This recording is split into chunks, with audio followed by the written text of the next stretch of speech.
ఈ నెల 28న బీజేపీ విస్తృత స్థాయి సమావేశం జరగనుందని తెలంగాణ బీజేపీ అధ్యక్షుడు కిషన్ రెడ్డి చెప్పారు. విస్తృత స్థాయి సమావేశానికి కేంద్ర హోంశాఖ మంత్రి అమిత్ షా హాజరవుతారని తెలిపారు.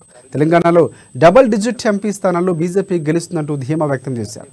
పార్లమెంట్ ఎన్నికలపై ఉమ్మడి వారీగా సమావేశాలు నిర్వహిస్తున్నామని చెప్పారు. హ్యాట్రిక్ ప్రధానిగా మోదీ రికార్డు సృష్టించబోతున్నారంటూ కిషన్ రెడ్డి స్పష్టం చేశారు. ఈ శ్లోక ఫంక్షన్ హాల్లో ఈ సమావేశం ఉంటుంది. వచ్చేటువంటి 20 days ఎలక్షన్ యాక్షన్ ప్లాన్ రూపకల్పన చేసి ముందుకెళ్తాం.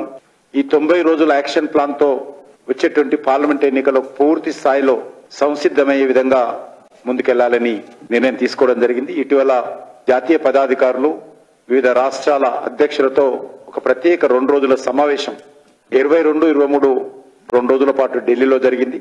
ఆ సమావేశంలో జాతీయ అధ్యక్షులు జగత్ ప్రకాష్ నడ్డా గారు, ప్రధానమంత్రి శ్రీ నరేంద్ర మోడీ గారు, అమిత్ షా గారు అనేక విషయాలపైన, ఇటీవల జరిగినటువంటి శాసనసభ 5 రాష్ట్రాల ఎన్నికలపైన సమీక్ష, అదేవిధంగా భవిష్యత్తు పార్లమెంట్ ఎన్నికలకు సంబంధించినటువంటి కార్యాచరణ ప్రణాళిక పైన చర్చించడం జరిగింది.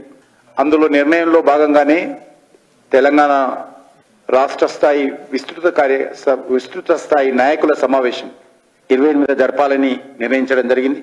ఈరోజు తెలంగాణలో కూడా అన్ని వర్గాలలో ఒక చర్చ జరుగుతా ఉంది. భారతీయ జనతా పార్టీకి, నరేంద్ర మోడీ గారికి సానుకూలమైనటువంటి చర్చ. గత ఎన్నికలప్పుడు కూడా, శాసనసభ ఎన్నికలప్పుడు కూడా చాలా మంది